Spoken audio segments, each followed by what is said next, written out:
ఆరుగాలం కష్టించి అన్నదాతలపై ఏటా ప్రకృతి కన్నెర చేస్తోంది.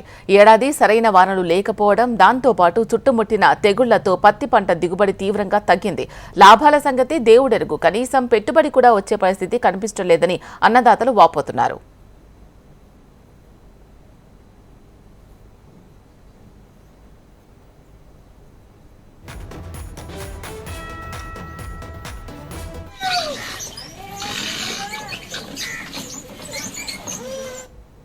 కొమరం భీం ఆసిఫాబాద్ జిల్లా సిర్పూర్ నియోజకవర్గం వ్యాప్తంగా ఇప్పుడిప్పుడే పత్తి తీత పనులు ప్రారంభమవుతూ ఉండగా మరికొద్ది రోజుల్లో కొనుగోళ్లు మొదలు కానున్నాయి.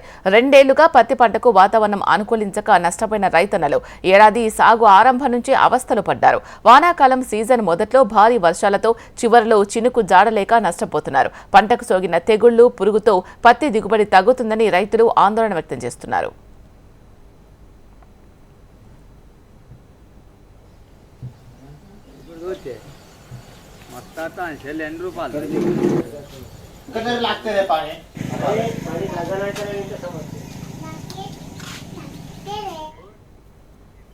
ఆసిఫాబాద్ జిల్లాలో ఈ వానాకాలం సీజన్లో అత్యధికంగా 3,35,178 ఎకరాల్లో పత్తి పంట సాగు చేస్తున్నారు.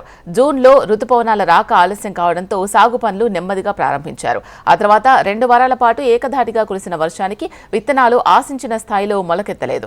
చాలా మంది రెండోసారి విత్తుకోవడంతో పెట్టుబడి పెరిగింది. దీనికి తోడు పంటను తెల్లదోమ, పచ్చదోమ, ఆకుముడత తెగుళ్లు ఆశించాయి. ఆగస్టు తర్వాత ఆశించిన వర్షాలు లేకపోవడంతో మొక్కల ఎదుగుదల నిలిచిపోయింది. ప్రస్తుతం చిన్నపాటి మొక్కలకు 5 నుంచి 10 కాయలు మాత్రమే కనిపిస్తున్నాయి. ఎండలకు ఆ కాయలు పగులుతుండటంతో పత్తి తీత పనులు ప్రారంభించారు.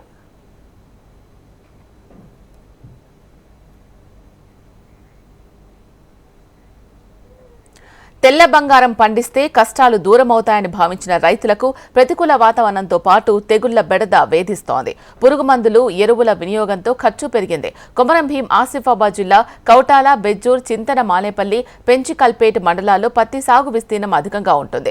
BT2 రకం విత్తనాల వినియోగం అధికంగా ఉంటుంది. ఎండలకు చిన్న చిన్న మొక్కలకు 4-5 కాయలు కాసి పగులుతున్నాయి. పలుచోట్ల ప్రత్యేక పూజలు చేసి పత్తి తీత పనులు ప్రారంభించారు. అది సకల వర్షాలు సహకరించకుండా రైతులు చాలా నష్టపోయారు. ఈ జూన్, జూలై నెలలో విత్తనాలు పెట్టే టైంకి సకల వర్షాలు లేకుండా విత్తనాలు విత్తనం పెట్టినట్టే మొలకొచ్చి వర్షాలు లేక చనిపోయడం జరిగింది. ఈ చనిపోవడం జరగడం వల్ల ఒక ఎకరానికి 2 నుండి 3 ప్యాకెట్లు పడేది ఈసారి 2 నుండి 3 సార్లు పెట్టడం వల్ల ఒక 5 నుండి 6 ప్యాకెట్లు పడడం జరిగింది. అది రైతుకు చాలా నష్టం జరిగింది. అలాగే ఈ వర్షాలు లేక ఈ లాస్ట్ వరకు వచ్చే వరకు వర్షాలు లేక ఇప్పుడు ఈ పత్తులు కాయడం జరగలేదు.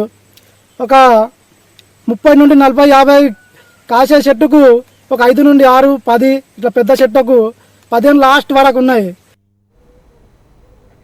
సాధారణంగా పత్తి ఎకరాకు 7 నుంచి 10 క్వింటాల వరకు దిగుబడి వస్తుంది. కానీ ఈ ఏడాది ఆశించిన స్థాయిలో దిగుబడి వచ్చే అవకాశం లేదని రైతులు ఆందోళన వ్యక్తం చేస్తున్నారు.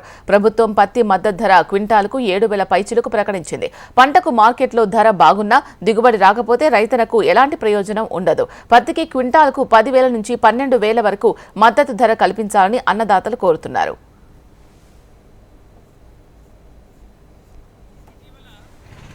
పత్తి రైతన్న బాధలు ఇంత అంతా కాదు, చాలా బాధగా ఉన్నాయి. పత్తి రైతన్నల విషయాలు ఎట్లున్నాయి అనేది కళ్ళకు కట్టినట్టు కొన్ని విషయాలు నేను మీ ముందు ఉంచుతాను నేను.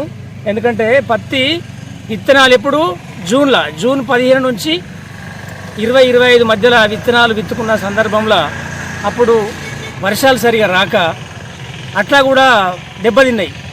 విత్తనాలు విత్తుకున్నాక కూడా సరిగా వర్షాలు రాకపోవడం చేత అప్పుడు చాలా విత్తనాలు మొలవకపోతే మళ్ళా విత్తనాలు కొత్తగా కొనుక్కొచ్చుకొని మళ్ళీ డబుల్ పెట్టుబడి పెట్టి మళ్ళీ విత్తనాలు తీసుకొచ్చి మళ్ళీ విత్తనాలు విత్తుకున్న తర్వాత కూడా మళ్ళా అతివృష్టి కారణంగా అనేక వర్షాలు కొట్టడం ద్వారా కూడా అట్లా కూడా కొంత నష్టం జరిగి మళ్ళీ మొలకలు మొలవలేదు.